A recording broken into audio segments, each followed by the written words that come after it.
बिस्मिल्लाहिर्रहमानिर्रहीम। अस्सलाम वालेकुम। मैं डॉक्टर ताज मोहम्मद ख़ान इस्लामाबाद से आपकी खिदमत में हाजिर हूँ। मैं आपको अपने यूट्यूब चैनल में खुशामदीद कहता हूँ और बहुत बहुत वेलकम करता हूँ। अगर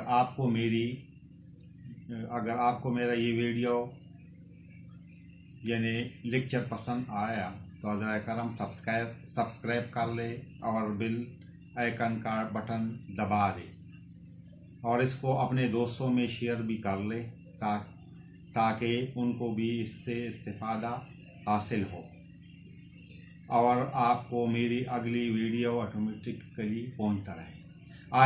आज मेरी मौजू है अस्थमा यानी दमा। दमा क्या होता है, इसकी अलामात क्या है? अगर देखा जाए तो हमारे मुल्क में अस्थमा की बीमारी बहुत बढ़ रही है। ये एक ऐसी बीमारी है जो एक दूसरे से लगने वाली बीमारी है। ये एलर्जी की एक किस्म है। ये जेनेटिक बीमारी भी है, यानी ये मोरसी बीमारी भी है। वालिदैन से, दादी, नाना नानी से मुंतकिल होने वाली बीमारी है। दमा के मरीज़ों को ज़्यादातर सर्दियों और बरसात के मौसम में तकलीफ ज़्यादा होता है। दमा या अस्थमा जब सांस में रुकावट पैदा होता है और फेफड़ों में स्वेलिंग आती है तो इसको दमा कहते हैं। दमा खुदा न खास्ता किसी भी उम्र में हो सकता है, मगर इससे ज़्यादातर एजड यानी बुजुर्ग बूढ़े लोग मुतासिर होते हैं। ये एलर्जी से भी हो सकता है, यानी पोलन एलर्जी, जिस तरह आजकल मार्च में और अप्रैल के महीनों में होता है, खुसूसन इस्लामाबाद में, तो ये पोलन एलर्जी की भी एक किस्म है। सांस की नालियों की एलर्जी, फेफड़ों की सोजश भी इसका सबब बन जाता है। सीने में बारीपन और सांस लेने में दुश्वारी या सीने से सीटी की आवाज़ आने को दमा कहते हैं।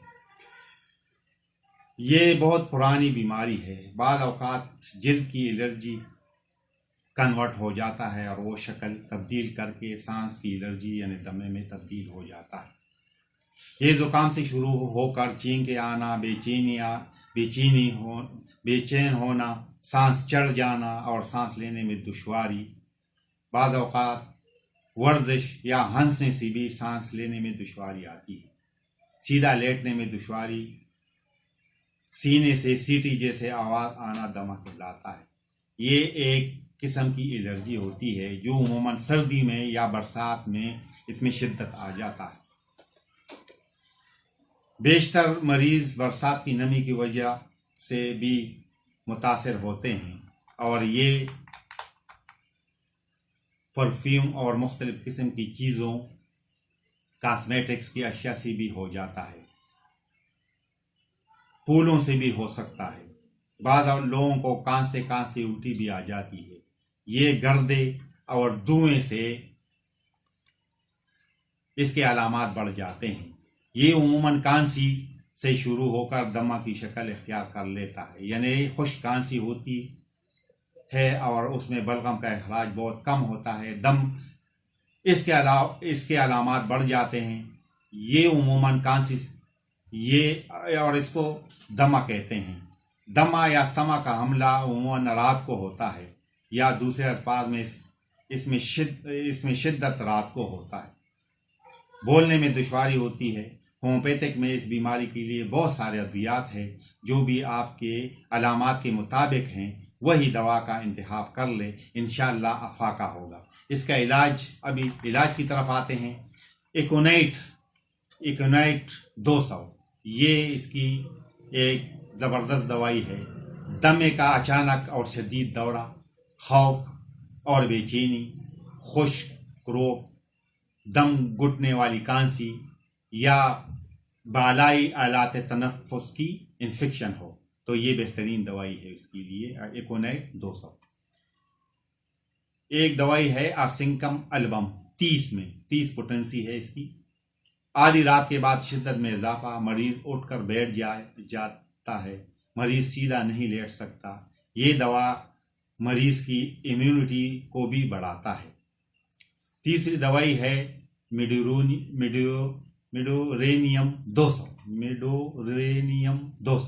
दमा एलर्जी के बायस सोजा के दब जाने से हो, यानी सोजा के दब जाने से जो एलर्जी होती है या जो दमा होता है उसकी ये बेहतरीन दवाई है। बलगम गहरा जम जाए और निकालने में वक़्त दिक्कत हो, दमा दिन को बढ़ जाए जबकि रात को इसमें फाका हो जाए, ये मरीज को दमा और जोड़ों की तकलीफ अदल बदल कर आती है। यानी जोड़ों का भी मसला होता है इसके मरीज को, और दूसरे कि ये बिल्कुल उसकी अरसिंकम की बिल्कुल ये उलट दवाई है। अरसिंकम एल्बम की अलामात जो होते हैं ये रात को बढ़ जाते हैं, जबकि इसके अलामात मेडोरेनियम के अलामात दिन को बढ़ जाते हैं। इसमें ये फ़र्क है। सूरेनियम 200 ये दमा, ये सर्दियों के मौसम में जो दमा होता है सूरेनियम उसकी बेहतरीन दवाई है। इसके अलावा स्पंजिया 30, सांस का फूल जाना और खुश्क खांसी होना, ये इसके अलामत है। एक और दवाई है एंटम टार्ट, सांस में कड़कड़ाहट और जकड़न हो, फेफड़ों में बलगम, कांसी से जमे हुए कांसी और जमे हुए मवाद हो जो मुश्किल से उससे तर कांसी होती है, मगर इसमें ये जो बलगम है बलगम निकलता नहीं है या थोड़ा सा निकल जाता है, और ये इसकी कड़कड़ाहट जो है या गड़गड़ाहट वो सीने में वाज़ेह नजर आता है। फेफड़ों का वो सुना जाता है, बाकायदा दूसरा बंदा भी सुनता है कि उसके सीने में आवाज होती है और वो सीना बोलता है उसका। इसमें बाद लोगों को फेफड़ों का फालज हो जाता है। अच्छा, हल्का मुजम्मन नज़ला हो जो हल्क में गिरे, ऐसा नज़ला हो। ये दमा अक्सर उमूमन जो बच्चों को होता है उस दमे के लिए भी बेहतरीन दवाई है, या बूढ़ों में हो जाता है, एजड लोगों में होता है। सांस की नाली और फेफड़ों की नालियों का वरम हो या फेफड़ों का फालज हो, सांस का रुक जाना, इसमें अक्सर सांस रुक जाता है या फूल जाता है, बंदा बात नहीं कर सकता, तो उस बंदे के लिए, उस मरीज के लिए एंटम टार्ट बेहतरीन दवाई है। एक और दवाई है इपिकाक 30, खुश्क खांसी, बेचैनी, परेशानी, दमे का शदीद और अचानक दौरा या फेफड़ों की ऊपर जली की सूजश, ये दवा बच्चों के लिए ज़्यादातर इस्तेमाल होता है। ये भी बच्चों की भी ये दवाई है, ये बड़े भी इस्तेमाल कर सकते हैं, मगर ये कि उमूमन ये बच्चों को इस्तेमाल कराया जाता है।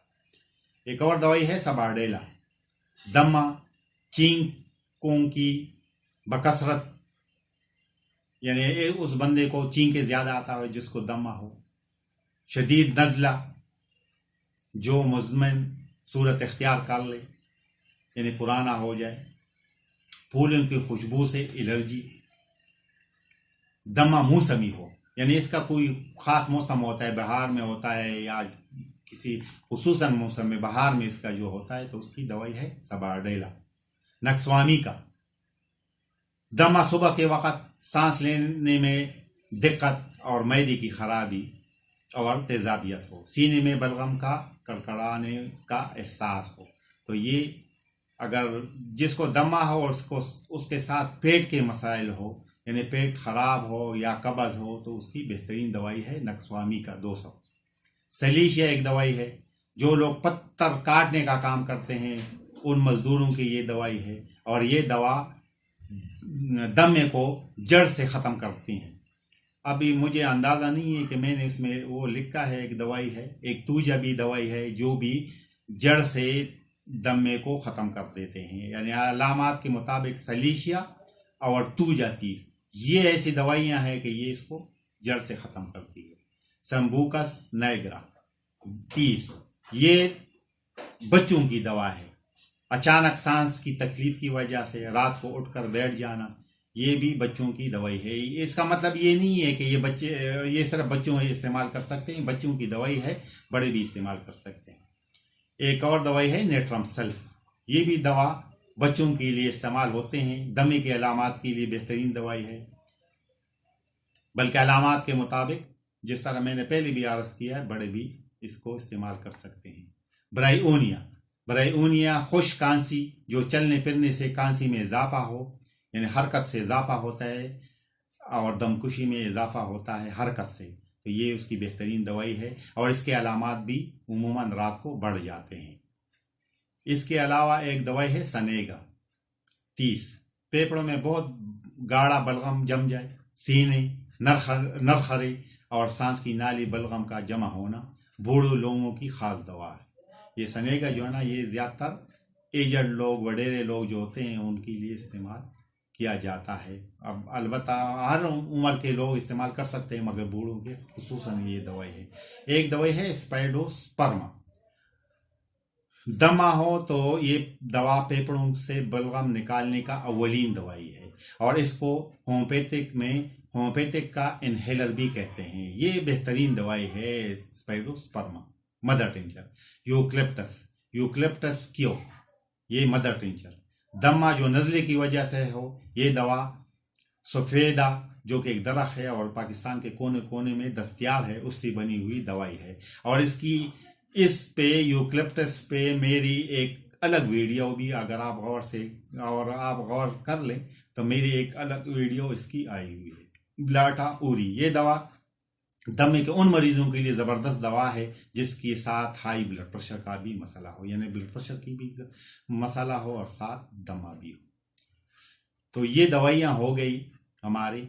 अच्छा, इसका अब परहेज ये है कि तली हुई चीजें, चावल, मुरगन और बाद अशिया से परहेज लाजिमी है, बड़े गोश्त से। और ये जो चकनाट वाली चीजें, पराठा वगैरह हो गया, और घी वाली चीजों का इस्तेमाल इसमें बिल्कुल मना होता है।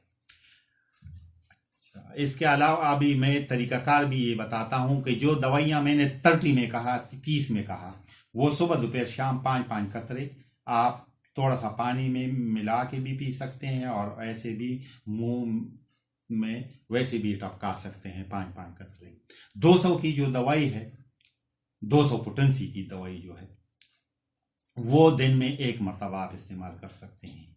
जो यूक्लिप्टस और स्पाइडोस्पर्मा, ब्लाटा उरी, 3 दवाइयां मैंने मदर टिंचर में कहा है, तो ये इसको आप 10-10 कतरे भी इस्तेमाल कर सकते हैं। और इसका बेहतरीन तरीका ये है कि 20 ml की शीशे 3 ले लें, उसमें 60 एक बड़ी बोतल में इसको मिला दें, थोड़ा सा उसको शेक कर लें, यानी हिला दें, और उसको सुबह दोपहर शाम 10 से 15 कतरे सुबह दोपहर शाम तीनों मिला के आप इस्तेमाल कर सकते हैं। इसके साथ ये आज का जो प्रोग्राम था, ये इसके बारे में था, दमे के बारे में। ये अगर ये आपको पसंद आता है तो ज़रा करम इसको सब्सक्राइब कर लेना। बहुत शुक्रिया। अस्सलाम वालेकुम वरहमतुल्लाह।